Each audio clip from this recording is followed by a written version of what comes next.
வணக்கம். தேனியில் பிறந்தநாள் கொண்டாடிய டிடிவி ஆதரவாளர்கள் கடும் அதிருப்தியில் ஓபிஎஸ். தேனி மாவட்டத்தை பொறுத்தவரைக்கும் ஓபிஎஸோட கோட்டையா வந்து கருதப்பட்டது. கடந்த நாடாளுமன்ற தேர்தலின் போது கூட தமிழகம் முழுவதுமே வந்து அதிமுக வேட்பாளர்கள் தோத்து போனாங்க. ஆனால் தேனியில் வந்து முன்னாள் முதலமைச்சர் ஓ பன்னீர்செல்வம் அவர்களுடைய மகனாக இருக்கக்கூடிய திரு ஓபி ரவீந்திரநாத் அவர்கள் அந்த தொகுதியில் நின்று வெற்றி கண்டார்.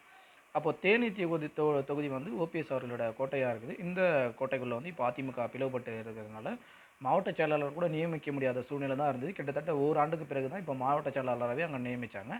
இப்போ அங்கே ஜக்கையன் இருக்கார். ஜக்கையன் பண்ணுற அரசியலுக்கும் ஓபிஎஸ் செய்கிற அரசியலுக்கும் வந்து ஜக்கையனால் வந்து போட்டி போட முடியல. ஓபிஎஸ் வந்து அந்த அளவில் வந்து பணத்தை வாரி அளிக்கிறாரு. தொகுதியில் வந்து நிச்சயமாக வந்து ஓபிஎஸ்க்குன்னு ஒரு தனி செல்வாக்கு இருக்குது.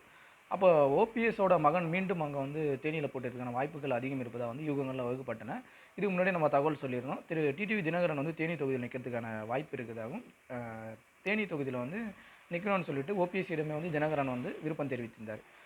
அப்படி ஒரு பேச்சுவார்த்தை போயிட்டு இருந்த நிலையில் வந்து 13ஆம் தேதி நடைபெற்ற டிடிவி அவர்களோட பிறந்தநாள் விழாவில் வந்து தேனி நகரம் முழுவதுமே வந்து ஓபிஎஸ் ஆதரவான பதாகைகள் இருக்கிற இடத்தெல்லாம் வந்து தினகரனோட ஆதரவாளர்கள்லாம் வந்து தினகரனுக்கு வந்து பிறந்தநாள் வாழ்த்துக்களை தெரிவித்து போஸ்டர் ஓட்டியிருந்தாங்க. மிக பரவலாக வந்து அங்கே இருக்கக்கூடிய கிளை முதல் ஊராட்சி எல்லாத்துலேயும் வந்து தேனி முழுவதுமே வந்து டிடிவி தினகரன் அவர்களோட பிறந்தநாள் விழா வந்து கொண்டாட்டம் வந்து பரவலாக கொண்டாடப்படுது.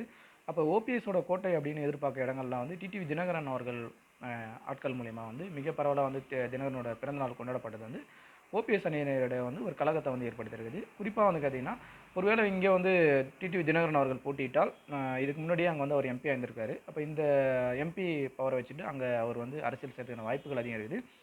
அப்போ ஓபிஎஸ்க்கு இப்போ இருக்கக்கூடிய நம்பத்தகுந்த இடங்களில் வந்து தேனி மட்டும்தான் ரொம்ப நம்பிட்டு இருக்காரு. அப்போ அந்த தேனி தொகுதியுமே வந்து டிடிவி தினகரன் அவர்கள் வசம் போயிடுச்சுன்னா தன்னுடைய மகனும் கூட நம்மளை மதிக்காமல் போயிடுவாரோ அப்படின்னு வருத்தத்தில் ஓபிஎஸ் இருக்கிறதா கூறப்படுகிறது. இருந்தாலும் டிடிவி தினகரனோட ஆதரவாளர்கள்லாம் என்ன சொல்கிறாங்க அப்படின்னா, இது வந்து ஒரு பிறந்தநாள் நிகழ்ச்சி தான்.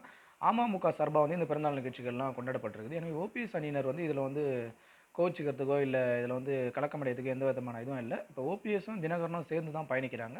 எனவே வந்து டிடிவி அவர்கள் இங்கே தேனி தொகுதியில் போட்டியிட்டாலோ இல்லை ஓபிஎஸ் அவர்களோட மகன் போட்டியிட்டாலோ நாங்கள் நிச்சயமாக வந்து இணைந்து பணியாற்றுவோம் அப்படின்னு சொல்லியிருக்காங்க.